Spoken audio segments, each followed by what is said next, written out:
Hey dudes, it's Azrael. Bringing a video to you today about raid scores and how you can improve yours. So I'm just going to explain the basic breakdown of how the scores are calculated and how you can actually raise your score a lot higher than you probably expect if you know exactly what to do with your team comp and what to focus on. So first things first, I go ahead and hop into the raid. So I've already spawned a raid just to make this a little quicker, but before we actually start, I wanted to do a little bit of a team breakdown. And so basically, with a raid team, your goal should be to kill the raid boss as fast as possible while also maintaining a either max or as close to maximum overkill bonus as possible. So the way that that's done, obviously increasing your own speed is very important, but you can also use action gauge manipulation for a faster kill. I'm sure you all have noticed that characters like Tyrant Overlord Calidia, excuse me, they tend to top the leaderboards a lot, and that's actually due to, well, on top of him being a very strong DPS and having everything that a DPS needs and good stats, he has a unique skill. It's actually this thing right here. So you'll notice on this skill he has action gauge plus 1000. This is an AoE, so what that does is it effectively allows him to do a one-turn kill or a two-turn kill very effectively. If your stats are high enough, you can go for a one-turn clear. If not, then you might need a two. I generally opt for a two because I don't have the stats to do it in one turn, generally, unless I happen to be running a lot of bonus units. I can kill it, but my overkill isn't good enough. So you gotta find a happy medium between your overkill and your actual speed of the clear. Like when I go for a one-turn strategy, I generally only have like a 1 to 5% overkill, which isn't good enough. And I have to land a crit, which you should always aim for a crit anyway, because that's going to maximize your overkill. So we'll go more into that when we start running everything. But for your team, the basic things that you want to try to accomplish is maximize either your attack or intelligence, depending on what kind of unit you're using, to that 300% bonus cap as quickly as possible. And you want to lower the enemy's defense by the minus 50% or resistance, depending on, again, if you're an attack or int focus team, by the minus 50%. And you want to do all this as fast as possible so that you can get a maximum overkill on that final hit. Sometimes, however, when you maximize your attack buff or you break the enemy's defense too much, too quickly, if you're going for like a two-turn kill, you may push a threshold that you didn't want to. Every boss has different thresholds that are, I like to call them safe thresholds. They're thresholds where you're either unlikely or it's actually impossible for you to lose a character, which is very important because another huge factor on your raid score is having all of your party members survive. For every party member that dies, you tank your score. It goes down by about 0.5% per kill, which doesn't sound like a lot, but the way that the calculation works, it negatively impacts you a lot. So for this particular raid, I've been aiming for just before that 50% threshold, because what happens is when you break the first threshold, Calidia will actually just lower somebody's health down to like 1%. It's very low, but he will never kill. It doesn't kill at all. So I've been using that threshold as a good milestone marker to aim for my critical hit. And I'll show that in game, obviously. But now that we got the basics out of the way, another huge thing I recommend for your damage dealer once you're getting that overkill, or if you need the speed, I don't use boots. I don't think a DPS should ever have boots equipped. What you want to do is you want to just farm up speed in a sense. So, for example, this is one of my belts. I've basically filled it with speed in a sense. Ideally, you want to fill it with all 1 speeds. Normally, this would be full of speed 1 boots, but because of the nature of this specific raid, I actually had to move some of my 1 speeds from here to another character, which I'll get to that in a minute. And I actually have 2 belts full of speed in a sense. So this one's got like a hybrid of speed and attack in a sense, because I did some speed calculations, and 72 speed is my sweet spot right now for how my team's functioning. More on that later. But yeah, so basically you want to just fill your belts with speed in a sense. The reason you do this is you look, even on this belt right here that has not a single attack in it, it's still supplying me with 1,200,000 attack, which is significant. Versus if I had a pair of boots on, sure, I gain a little bit more speed out of it, but I'm losing a lot of attack from that. So you're much better off just filling a belt with speed in a sense. Even if you can't get to these speeds, don't worry about it. You don't always need a really, really high speed score unless you're really trying to aim for like top 5, which is what I'm doing right now. But yeah, for your damage dealer, I advise maxing either belts out with speed in a sense, or if you're int, then do glasses. Another huge tip that a lot of people are unaware of, the way that speed in a sense work, well, as you saw in the belt, the item itself doesn't need any speed. So you can actually fill a weapon with speed in a sense pretty effectively. Let me showcase that real quick. My Diaz, he has a fist equipped, and that fist is full of speed in a sense.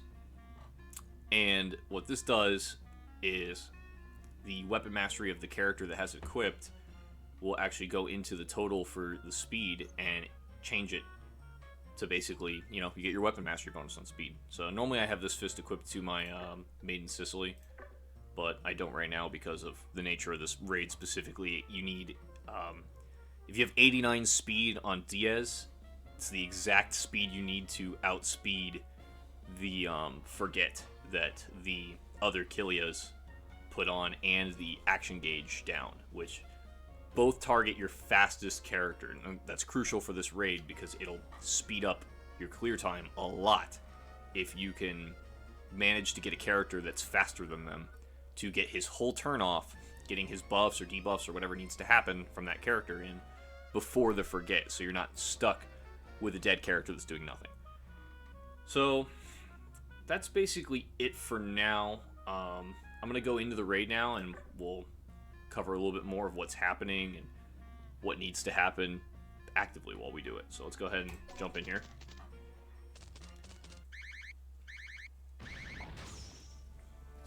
Alright, so I figured just for fun, I've been keeping the animations on for videos. We don't get to see the animations enough, so it's nice being able to see them. Gives me a good excuse to look at them. So sorry if this gets dragged out a bit because of that, but yeah.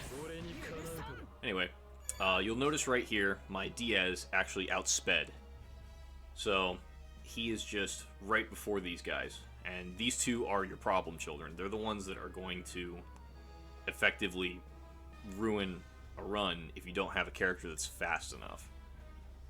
So what I actually have Diaz do is I have him toss on a Mega Braveheart before he gets these Forgets put on him, his Forget and action gauge down. So right now we'll go ahead and cast this.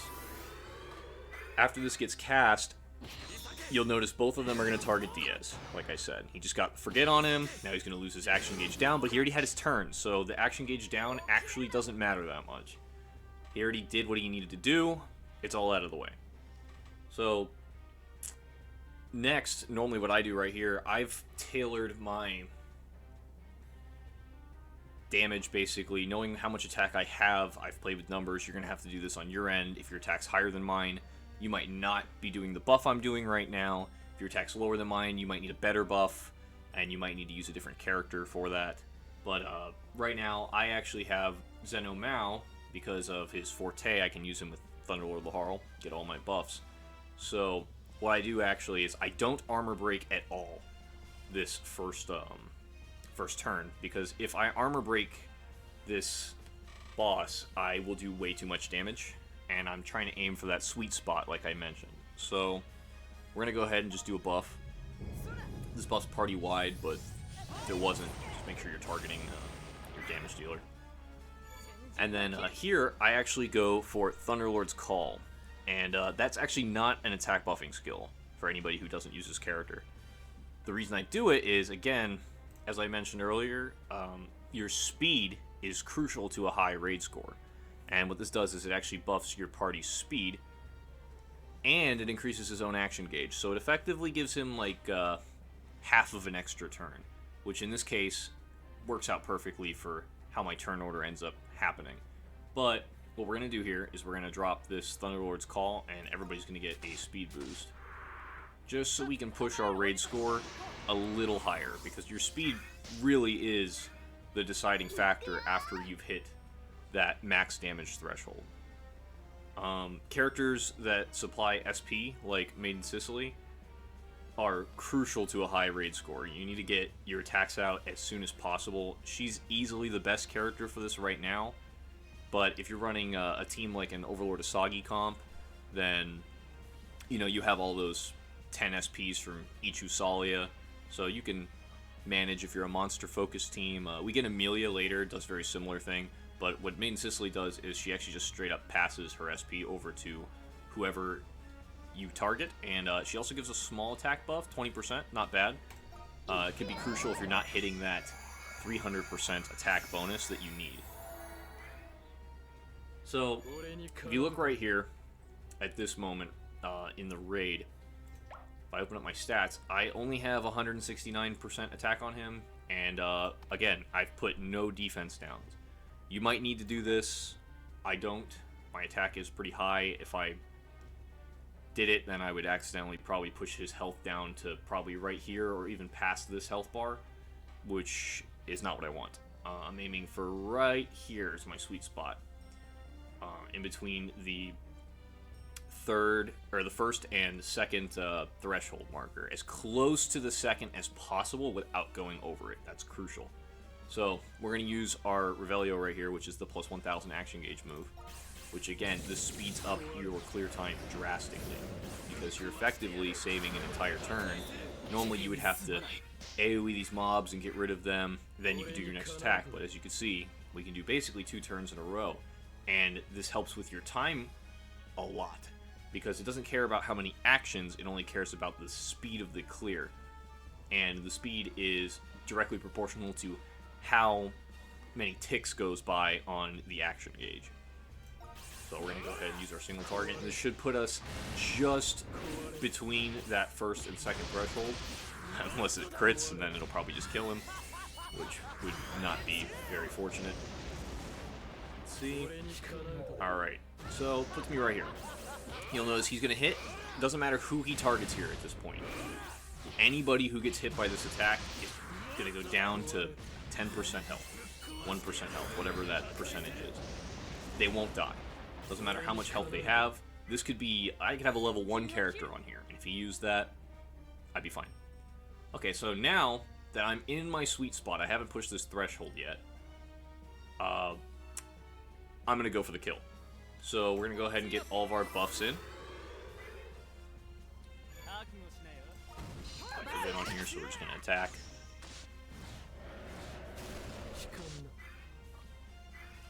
There is a bit of RNG here, other than the crit itself, and that falls in your damage rolls. So you can low and high roll any damage number. It can happen. So, because of that, sometimes I have this HP almost touching this yellow bar. Other times, it is how it is right now. It varies. It completely depends on the damage roll, like I said. You can mitigate that damage roll to an extent, but it's always going to be there. So now we're going to go for a kill. This is going to kill him no matter what. But what we want is we want a critical hit. So, if we get a high roll on a critical hit, that would be ideal. Obviously, doesn't always happen. Any crit, though, will push you way ahead of wherever you are in the rankings right now. I promise. So, after we get this attack off, no crit, but it kills. That was actually a low roll. It only dealt 30 billion. Normally it deals like 33, 35. But, as you can see, that's the clear right there. We did it in 2 turns. Overkill is terrible because no critical hit, like I said. Also low roll. But we got an A for the time rewards because we cleared it very quickly. You can actually push this to an S if you do a 1-turn clear, or even on a 2-turn clear. I think you can do it if you're fast enough. But the survivor's bonus right here, that's what I was talking about earlier, where we want nobody to die. That'll really push your score up a lot. But this score, because it's critless and everything, it's good. It's probably, let's check. I think that's probably at least top 10. Nope, not even. Put us around 30s, give or take. Maybe top 40 score. Not bad, not awful. But most of the people on here they've all landed crits, and they're all doing basically what we're talking about right now. So that's effectively what you want to do for a raid score. I know there's a few people that think it's just use the best characters and it works. It's to an extent, yes, but you need to really balance your speed and your damage. We have a few people on here. Like, the team comps are different. It's not like everybody's just using the same thing. But everybody's using Killidia for the most part just because, again, as I explained, he has that plus 1,000 action gauge. Right here we have an Overlord Asagi comp. But, yeah, that's the end of the video. Let me know your thoughts. If you guys have any questions or anything, feel free to ask down in the comments below. Like, subscribe if you'd like, and feel free to check out the public Discord. I'm pretty active there, as are a lot of very skilled players, much better than myself, that can help you guys with anything that you might need, be it help with gates or information, like in this video. But yeah, that's it. Hope you guys enjoyed, and I'll see you guys in the next one.